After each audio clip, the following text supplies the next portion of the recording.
안녕하십니까. 초발심자경문 제21회차 여러분들 교재 2권 14페이지에 해당이 되는데요.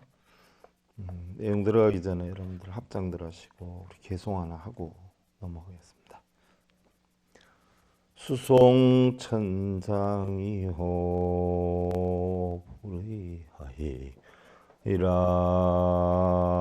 부려이리 하니 문행가도 니라나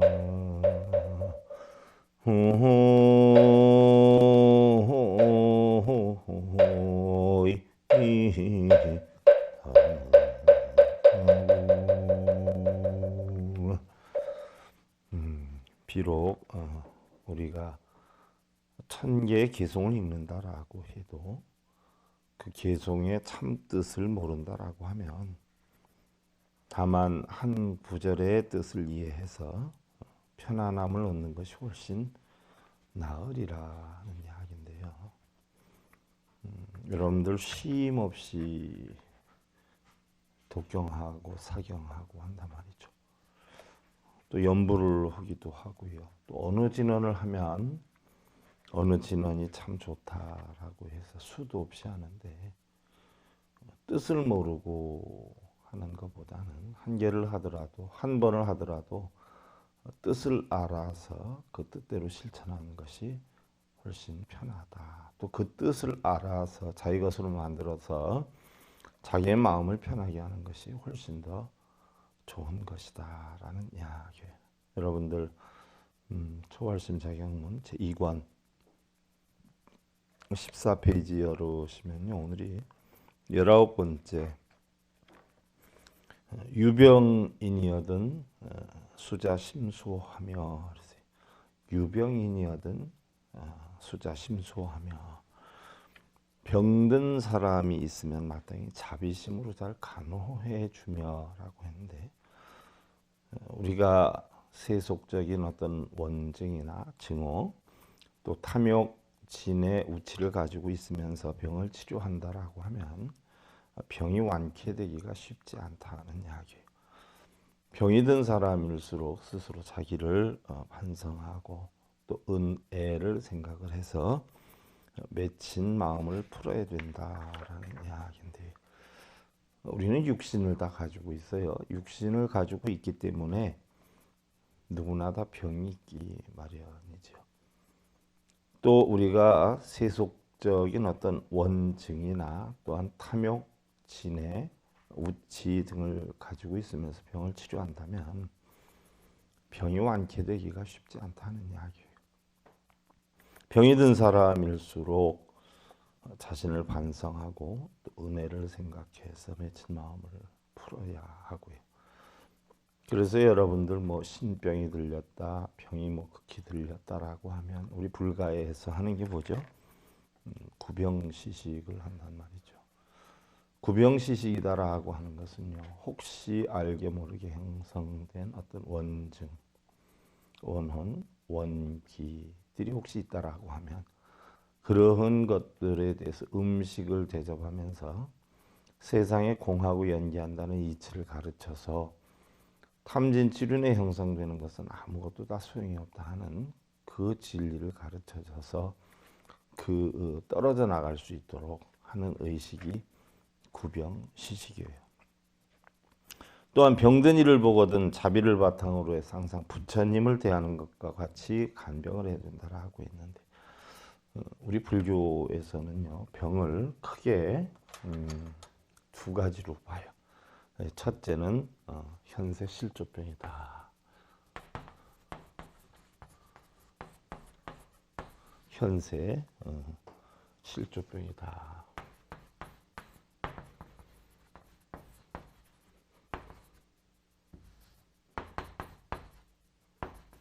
두 번째는 선세 행업병이다.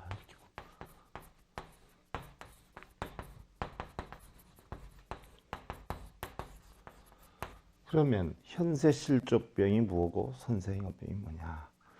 대부분의 우리 불가에서 볼 때는요, 우리 사람들이 걸리는 병이 84% 정도는 마음에서 비롯이 된다. 육신에서 형성이 되는 것조차도 발단은 마음에서 시작이 되었다라고 이야기를 하고 있죠. 그래서 우리가 현세실조병, 선생어병이다라고 해서 현세실조병은요, 우리가 음식이나 몸가짐을 제대로 조절하지 못해서 생기는 44가지의 병을 우리가 현세실조병이다 이렇게 표현을 하고요. 선세행어병이다라고 하는 것은 우리가 알게 모르게 과거에서부터 현재까지 이어오는 어떤 괴롭힘, 괴로움, 또 미움, 원망, 증오 이러한 것들이 마음속에 잠재되었어서 이것이 바로 육신의 전향이 되어서 병이 나타난다 이렇게 보고 있어요. 그래서 육체적인 질병이 걸렸으면 우리는 육체적인 원인을 찾아서 물리적으로 다스리는 이런 처방도 중요하지만 그것보다는 내가 어떤 마음으로서 미움이나 원망이나 증오나 이런 것들을 마음속에 담아두었는가를 찾아서 주변의 어떤 원한 관계 또 자신이 지니고 있는 마음속에 응어리를 풀고 여해한 마음으로 청정함으로 해결하는 그런 방법을 연구를 해야 된다라는 이야기예요. 그래서 사실 여러분들 병들 걸리면요 무조건 육신만 잘못됐다라고 생각하는 분들인데 그건 아니에요. 우리가 음식을 먹다 체하는 것도 사실은 음식을 잘못 먹어서 그럴 수 있지만 마음속에 누구를 원망하거나 미워하거나 아니면 뽀르퉁한 마음이 되어 있다라고 하면 음식을 먹다가 체할 수도 있고요. 체하는 것이 뭐 하루 이틀 지나다 보면 어떻게 돼요? 감기로 이게 전향이 될 수도 있고 또 이런 것들이 오래되면 요즘 뭐 현대 성인병이라고 하는 뭐 당뇨병이나 혈압으로 이게 와전이 될 수 있는 영향이 크죠. 그래서 우리의 질병의 근원은 냉정히 살펴보면 마음에서 비롯되는 것이 많다. 또 일반적으로 우리가 사회에서 여러분들 보편적으로 가장 장수하는 직업인이 누구냐라고 해서 언젠가 조사한 바를 얼핏 보면 보편적으로 스님들이 다른 직업인들에 비해서 보편적으로 장수를 하는 편이다. 왜 그러느냐? 스님들은 어떻게 돼요? 물론 다 그런 건 아니지만 비우고 내려놓는 공부를 하기 때문에 마음속에 어떤 증오나 원망이나 이런 걸 일반 사람들보다는 어떻게 돼요? 적게 가지고 있다. 덜 가지고 있다. 설령 그러한 일을 부딪힌다라고 해도 지혜롭게 해결할 수 있는 방법이 일반 사람들보다는 조금 낫다. 뭐 그것이 장수의 비결이다 이렇게 표현을 하는데요. 부처님께서 사위성에 계실 때 여러 승방을 이렇게 두루 살피셨어요. 그런데 어떤 병든 비구를 발견하게 되죠. 그는 오랫동안 먹지도 못하고 또 바닥에 누워서 소대변을 보고 말로 할 수 없는 악취가 나는 그런 후미진 곳에서 고통을 받고 있었어요. 우리가 병이 걸리는 거 여러분들 부처님께서 불설삼세 인과경에 설해놓은 걸 보면은요. 우리가 간장이 나쁘다, 간이 나빠지는 원인은요. 금전이나 애욕, 애증, 욕심으로 인해서 형성이 된다라고 하죠. 마음속에 탐욕심이 여러분들 강하면요. 그게 어디에 제일 먼저 비추게 되느냐 하면 간에 제일 먼저 비추게 된다라고 해요. 그래서 마음속에 애욕, 애증, 탐욕심이 많으면 간이 가장 먼저 나빠질 우려가 있다 이렇게 표현을 하고요.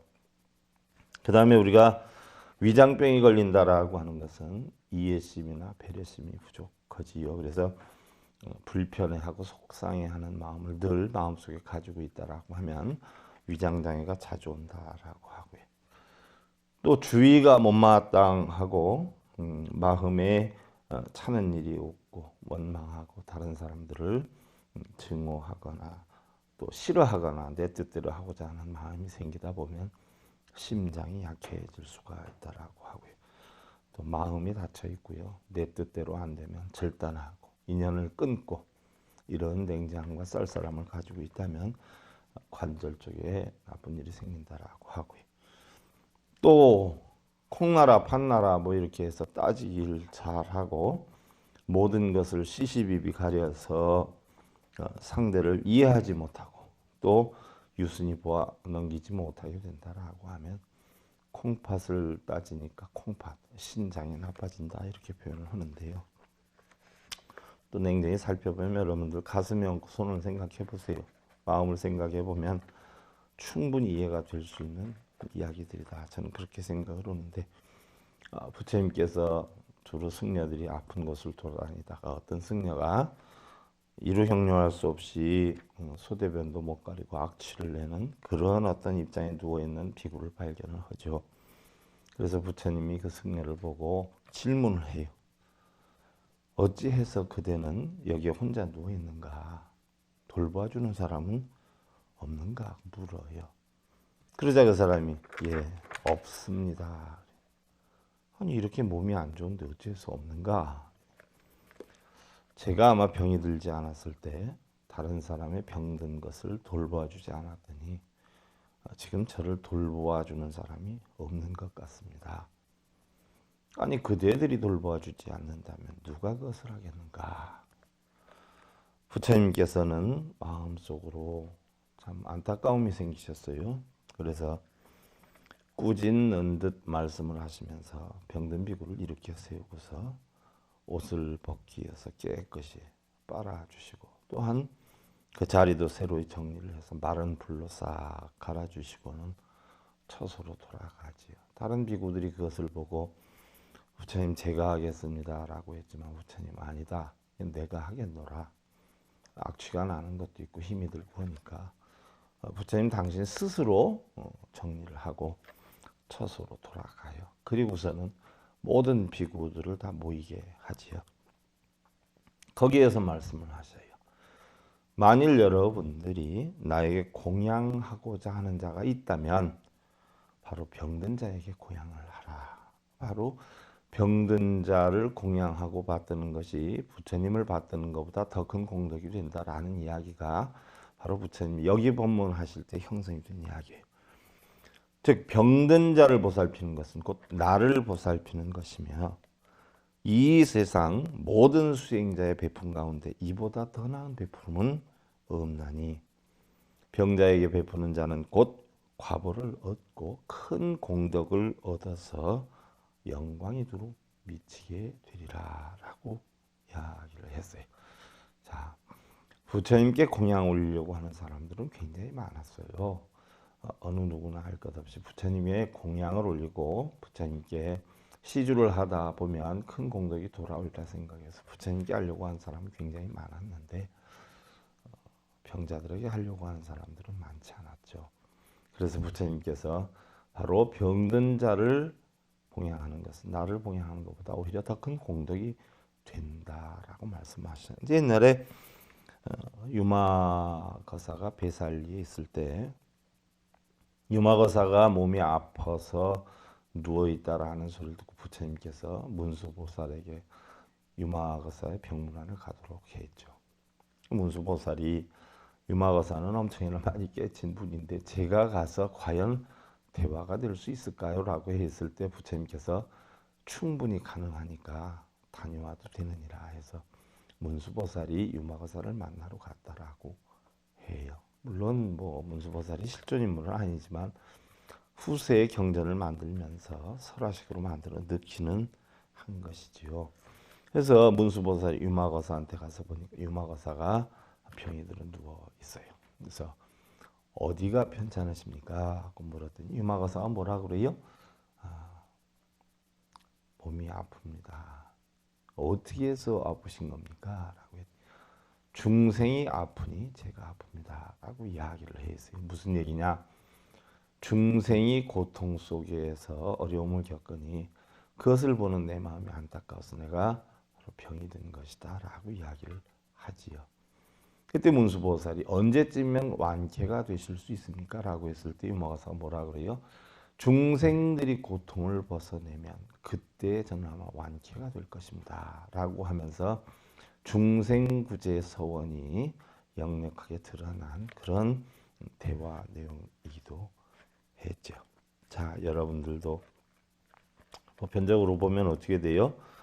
평소에 잘 부모님도 섬기고 보필하고 이렇게 하다가 부모님도 몸져 눕고 주변 사람들도 몸져 놓으면 그때는 나 몰라라 하는 경우도 적지 않아요. 사실은 부처님을 공양하는 것보다 그것이 더 큰 공덕이 되고, 또 일반 사람보다 몸이 아픈 사람들은 또 사람을 그리워하기도 하고요. 정을 그리워하기도 하지요. 그래서 더 신경 쓰는 그런 마음을 지녀라 하는 뜻에서 형성이 되어 있는 것이고, 그 다음에 20번째가 견빈객이 얻은 수훈연 영접하며. 그래서 견빈객이 얻은 수훈연 영접하며, 손님이 오시면 극진히 환영해서 기쁜 마음으로 대접하며 라고 했는데, 집에 찾아오는 손님을 대접할 줄 모르면요, 자신 역시 어디에 가더라도 대접을 받을 수 없음을 알아야 된다라는 얘기예요. 하기는 여러분들 남의 집에 갔을 때 나를 얼마만큼 반가이 맞이해 주느냐에 따라서 나도 또한 그 사람이 내 집에 왔을 때 반가이 맞이해 줄 수가 있는 거고요. 또 바꿔놓고 보면 내 집에 찾아오는 손님을 내가 흔쾌하게 아주 환영하는 그러한 뜻으로 받아들인다라고 하면 자기 역시도 그 사람 집에 갔을 때 대우를 받을 수 있다라고 이야기를 하지요. 자, 사람은 언제나 은혜와 의리를 널리 베푸는데 힘써야 한다라고 했어요. 무상한 우리의 삶은 항상 변해가는 것이 우리의 삶이죠. 언제 어디서 어떻게 만나게 될지 모르는 것이고요. 조금이나마 남에게 못할 짓을 해서 원수와 원한을 산다면 마음이 괴로울 뿐 아니라 또 마음이 찌뿌둥하기도 하지 않아요? 그 업장은 반드시 받게 될 것이다. 집에 찾아오는 손님을 대접할 줄 모르면 자신 역시 어디 가서 대접을 받기가 힘들고, 또 혹여 불자신도나 모르는 세속인이 찾아오더라도 친절하게 도량의 진실한 교풍을 보여주도록 힘써야 한다. 하물며 내 집에 오시는 손님을 어찌 지극정성한 마음으로 환영하여 대접하지 않겠는가 하는 것이죠. 선비는요, 자기를 알아주는 사람을 위해서 죽는다 그래요. 또한 여자들은 자기를 좋아하는 사람을 위해서 얼굴을 다듬는다라고 하죠. 옛날에 중국 진나라 예양이라고 하는 사람이요, 여러 사람을 섬겼는데 자신을 알아주는 사람이 없었어요. 그런데 지백이라고 하는 사람이 그 사람의 훌륭함을 인정해주고 그 사람에게 깍듯이 대우를 했어요. 그런데 그 지백이 조양자라고 하는 그 장군과 싸우다가 죽게 되죠. 그래서 결국 조양자가 왕이 되는데, 바로 예양이 바로 자기를 알아주었던 그런 지배기를 위해서 끊임없이 그 조양자를 살해하려고 음모를 꾸미죠. 그러다가 조양자한테 결국은 잡혔는데, 조양자가 왜 나를 죽이려고 하느냐라고 하니까 이야기를 하죠. 자기를 가장 알아주었던 지배기를 당신 손에 의해서 죽었기 때문에 그걸 내가 원수를 갚으려고 한다라고 얘기를 해요. 그러자 조양자가 그 뜻이 참 대단하구나 해가지고 살려주죠. 그랬는데도 쉼없이 그 사람을 해하려고 그래요. 어느 날 길을 가는데 다리 밑에 숨어가지고 자객이 들어서 결국 조양자를 죽이려고 하죠.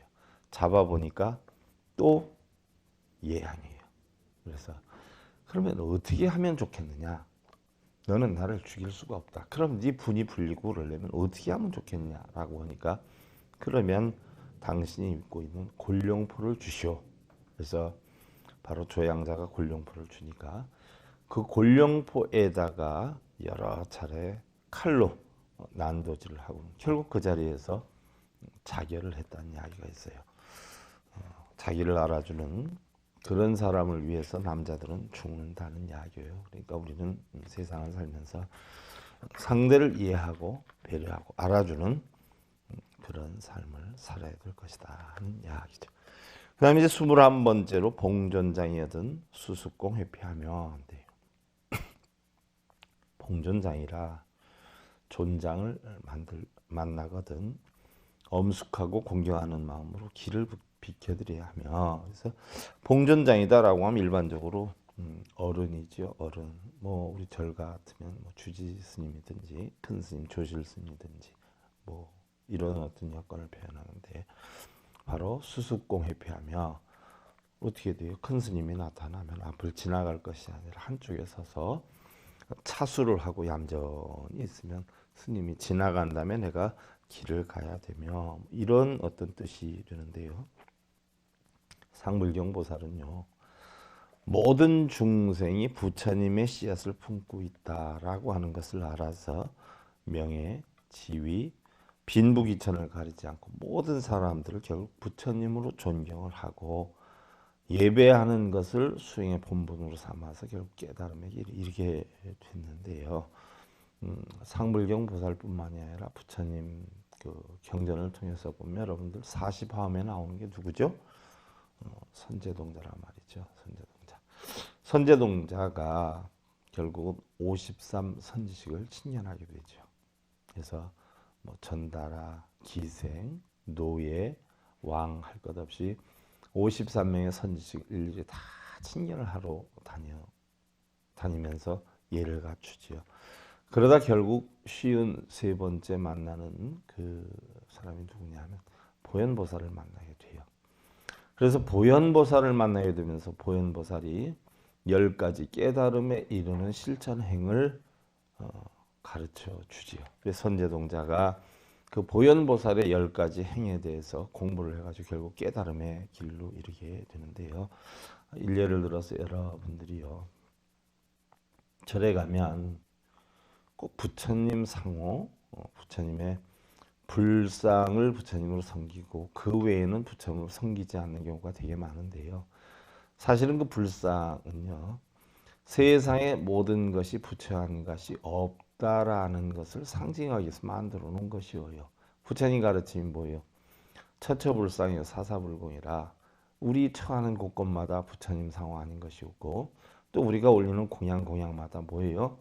부처님께 올리는 공양이 아닌 것이 없다는 이야기인데, 바로 절에 있는 동상 부처님께 예하는 법을 배워서 결국 어떻게 돼요? 여러분들 가정에 돌아가서 가정에 있는 남편 부처, 자식 부처, 아내 부처, 또 사회에 있는 친구 부처, 직장인의 부처, 뭐 이런 모든 부처를 공경하기 위한 수행의 방편으로 절에 가서 그 동상 부처님을 우리가 섬기는 것인데요. 대부분 보면 동상 부처님을 섬길 줄 아는데 진짜 부처님은 섬길 줄 모르는 분들이 굉장히 많지요. 그래서 그 가르침을 깨우치게 하기 위해서 상불경보살이 모든 것을 다 부처님으로 섬겨가지고 예를 갖췄다라고 하고요. 또한 우리가 40화음에 보면요, 바로 선제동자가 53선지식을 섬겨가지고 결국 보현보살의 10가지 행원을 배워서 깨달음을 얻게 됐는데, 보현보살의 10가지 행원이다라고 하는 것은 여러분들 이치적으로 하는 게 아니라 실천적으로 행을 함으로써 어떻게 돼요? 깨달음을 얻는 실천의 방법이죠. 그래서 첫째는 예경제불원이라 모든 것을 다 부처로 섬겨가지고 예를 갖추어서 공경해라는 이야기고요. 그 다음에 두 번째로 칭찬열애원이라 뭐예요? 모든 분들을 열애로 생각하고 칭찬을 해라. 칭찬을 나쁜 말 하지 말아라.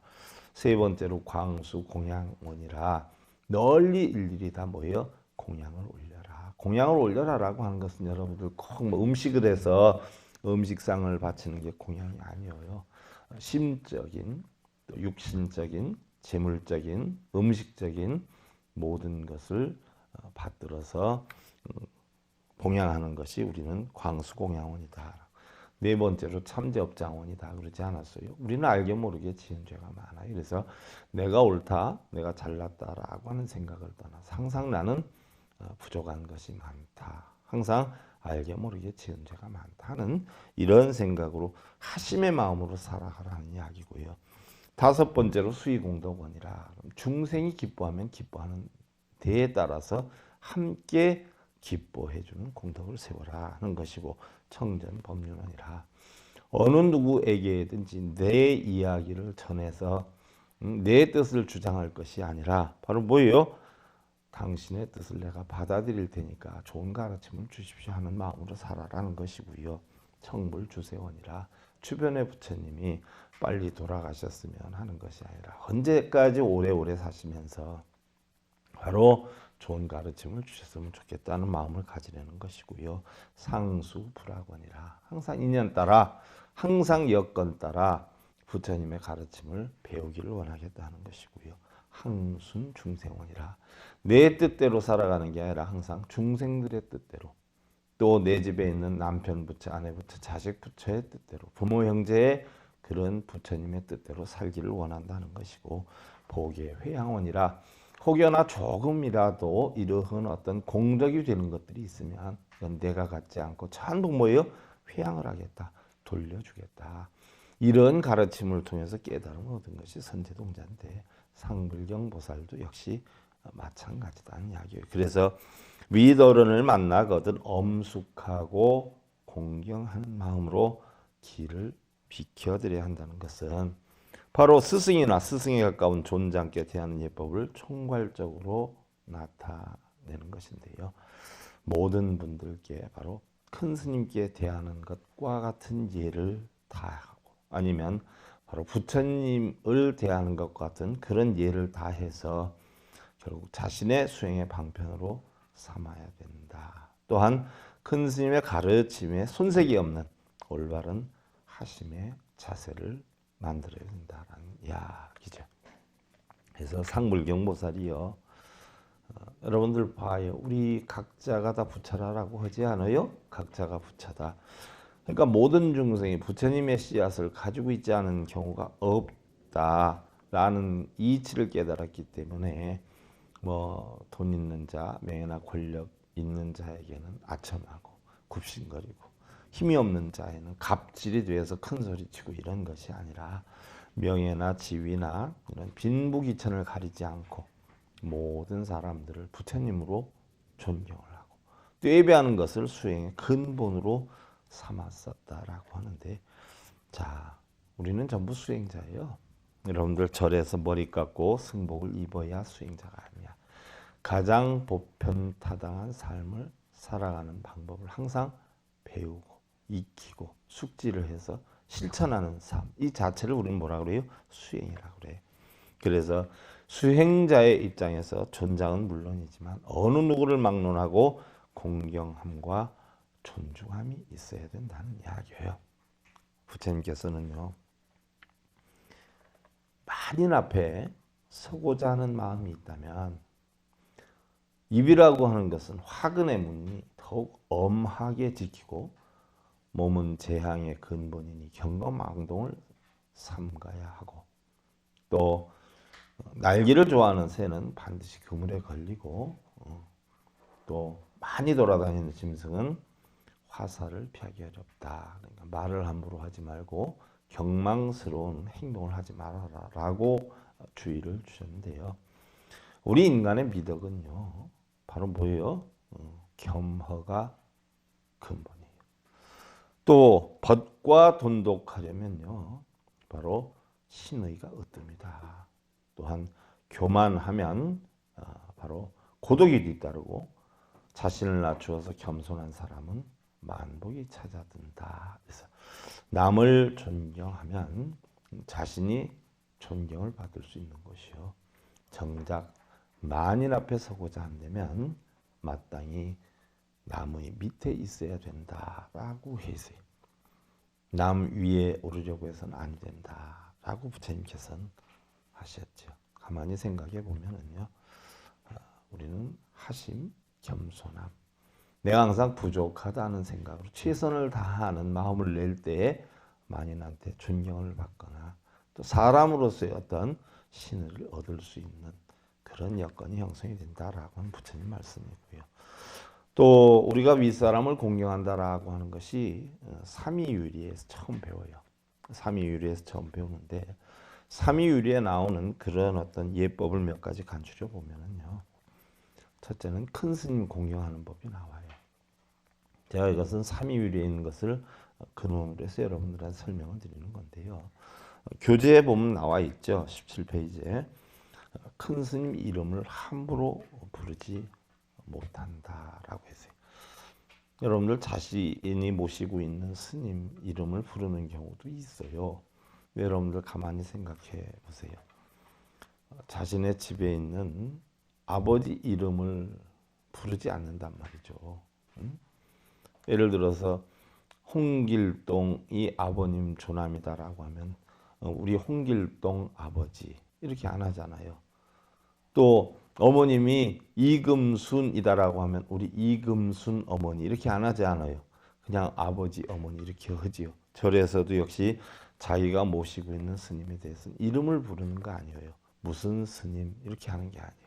근데 그 전에도 보면 저희 절에서 제가 한 1, 2년을 가르쳤는데도 못 알아듣더라고요. 꼭 스님 하면 되는데 꼭 서길봉 스님 저한테 꼭 그렇게 얘기를 해요.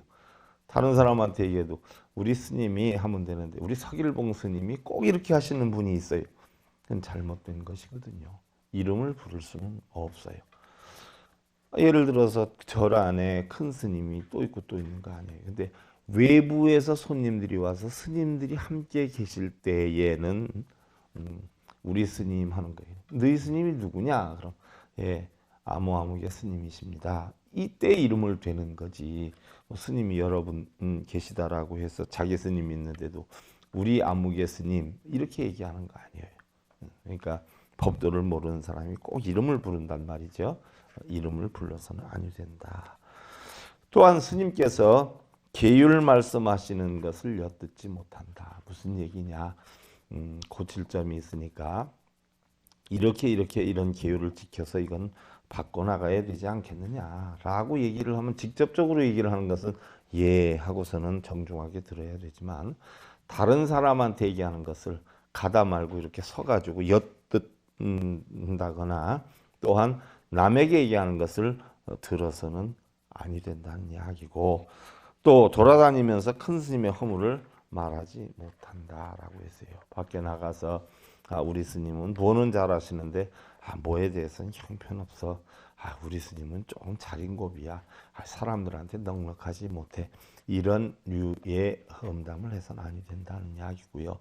또한 앉아 있을 때 스님이 혹시 지나가는 걸 보면 일어나야 한다 하는 이야기예요. 스님이 지나가는데도 앉아서 그냥 묵묵히 그냥 가만히 자기 할 일을 해서는 아니 된다는 이야기죠. 그런데 또 아무 때나 일어나서는 아니 돼요. 어떤 때는 일어나지 않아도 되느냐? 병이 나서 누워 있을 때 이때는 일어나지 않아도 돼요. 또한 머리 깎을 때 일어나면 머리 베일 수 있죠. 또한 경 읽을 때 또한 음식 잡수실 때 여러분들이 음식 먹을 때 스님이 오셨다 해서 먹다 말고 일어나는 건 오히려 그래요. 그런 때는 안 일어나도 된다는 얘기. 바꿔놓고서 보면 스님이 공양 드시는데 밖에서 와가지고 스님 안녕하십니까? 합장만 하면 되는데 꼭 공양하시는데 큰절까지 하시는 분이 있어요. 그건 예의가 아니에요. 그럼 스님이 밥 잡숫다 그걸 어떻게 받느냐고. 그렇지 않아요? 또한 울려갈 때 자기가 어떤 일을 할 때 이때는 괜찮다는 이야기예요. 그 다음에 이제 행호에 오화가 넘는 이는 아사리가 되고 아사리는 교수여요. 그 다음에 10화가 넘는 사람은 화상이라고 한다. 화상 교사라고 한다. 이게 무슨 얘기냐? 5하 10하 그러는데요. 이것은 한거를 뜻해요. 한거. 5하가 넘는다라고 하는 것은 뭐예요? 5번의 한거를 넘은 사람이다. 그러니까 출가한 지 5년 이상이 된 사람이다. 이럴 때는 아사리라고 하는데 아사리는 뭐예요? 가르칠 교자에다가 닦을 수예요. 그래서 내가 가르칠 수도 있지만 내가 닦아야 된다. 닦으면서 가르친다. 이게 교수예요. 그래서 5년 이상 된 5화 이상 된 사람은 자기가 자기 자신을 닦으면서 가르칠 수 있는 자격이 있는데 뭐를 가르치느냐? 말에 대해서 가르칠 수 있어요. 행에 대해서, 바른 행에 대해서 가르칠 수가 있어요. 그 다음에 10화가 지났다. 10년이 지났다. 요때 처음으로 스승사자를 써요. 그래서 교사, 스승사자를 써서 교사. 뭐를 가르치느냐? 말을 가르친다.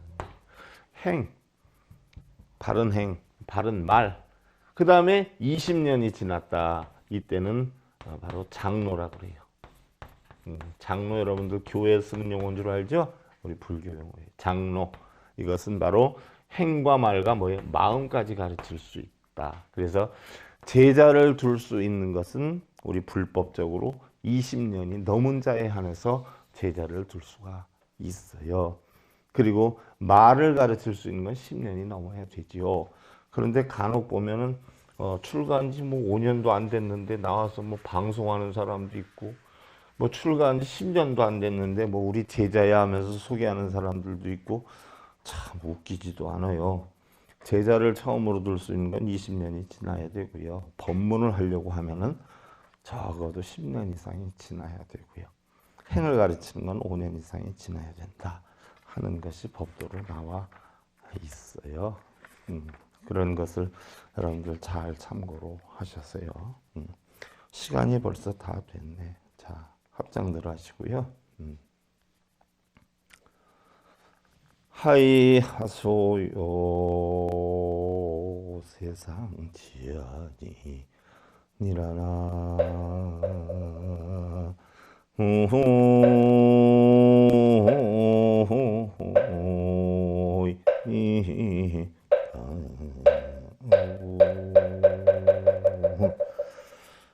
자, 하이 하소 세상 지연이라 무엇을 웃고 무엇을 기뻐하리요. 세상은 쉼없이 불타고 있거늘. 그래서 자, 스님들이요 불자들한테 말과 행과 마음까지 가르치려면 20여 년 이상이 돼서 장로가 돼야 되는 입장인데요. 밖에 나와서 법문을 하려면 적어도 20년 이상 수행해서 깨우쳐서 자격을 얻어야 된다는 이야기예요. 물론 세상은 웃을 것도 울을 것도 기뻐할 것도 즐거워할 것도 없는 거다라고 하지만 또 어느 정도의 지켜야 할 도리는 있어요. 이것을 우리는 계율이라고 하는데, 자, 여러분들 가정에서도 콩나라 박나라 할 것도 없어. 모든 것을 포용할 수 있는 그런 마음의 자세로서 넉넉한 삶이 되시길 기원드리면서요. 초발심 자격 문제 21회차 서길 보냈습니다. 자, 감사드립니다.